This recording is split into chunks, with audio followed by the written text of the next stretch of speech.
Pues soy el doctor Mulas, soy neurólogo y pediatra y nos dedicamos a los trastornos de desarrollo neuropsicológico y el neurodesarrollo en general en los niños.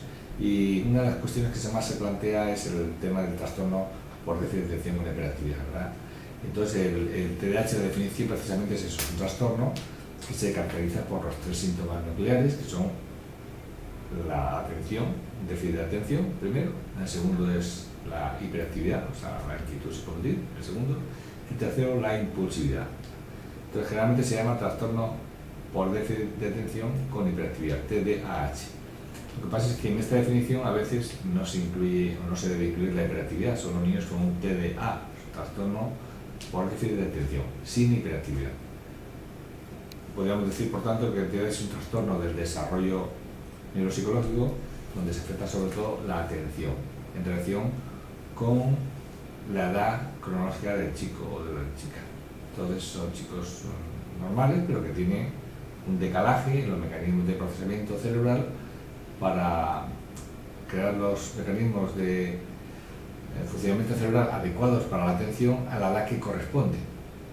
Entonces hay que a veces esperar que la evolución del propio sujeto alcance ese grado igual al que le debería corresponder, y en otras pues hay que ayudarles con un tipo de apoyo, de entrenamiento para que desarrollen esas funciones. Bueno, es un trastorno muy antiguo, porque ya se describió casi a principios del siglo, ¿no? Son gente que eran pues ese tipo de personas más impulsivos, que van en su bola, que no hacen tanto caso, que son un poco pues ácratas. Estos niños se habían etiquetado como niños como al carácter o trastorno del comportamiento, de la moralidad, ¿no? Y eso ya se había escrito así, pero luego hasta hace 50 años que ya se vieron que era un patrón característico muy típico y que se asociaba con algún tipo de disfunción cerebral, y en otros niños sin ningún tipo de disfunción cerebral. Pues yo se vio que la respuesta a los fármacos que se dieron con los estimulantes centraban la atención y estos chicos pues mejoraban mucho en el funcionamiento. Pero es un trastorno bastante antiguo, lo que pasa es que no es un trastorno limitante en cuanto a la vida, ¿no? Te limita en cuanto al funcionamiento, sobre todo ahora se hace más relevante la alimentación, porque todo el mundo está en un ambiente urbano, hay que estudiar y hay que centrarse en las cosas, entonces se nota más. Pero no es que haya más niños, entre comillas, sino que ahora lo diagnosticamos como mejor.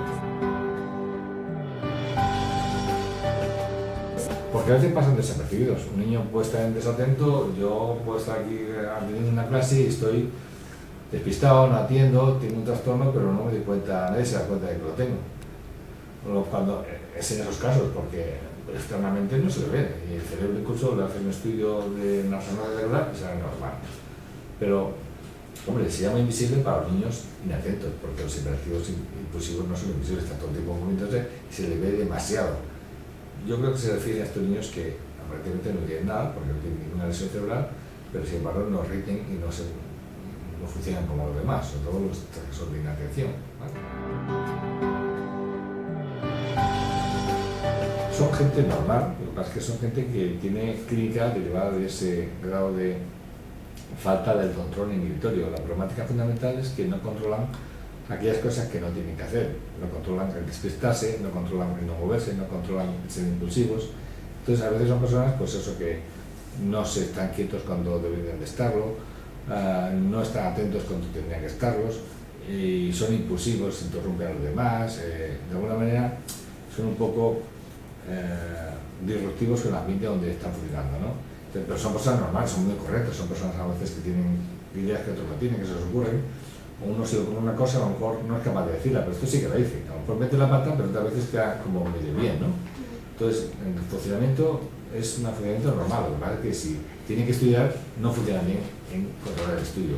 Si tienen que estar quietos, pues son muy impulsivos, se mueven y en fin, disturban de una manera. Si está una cola, pues no aguantan la cola. Esos son los casos que son, llamamos el combinado, que tiene todo, tiene un poco de atención, tiene un poco de hiperactividad, tiene un poco de impulsividad.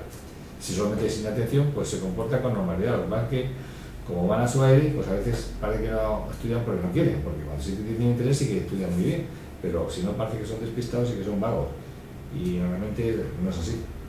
Quiero daros la enhorabuena a vosotros por ser activos y proactivos en tener iniciativas y por ayudar al mundo de los niños y de las personas adultas que tienen estos trastornos a que la gente los conozca, y al fin y al cabo eso va a mejorar su calidad de vida, la de los demás y de su familia. O sea que enhorabuena y gracias.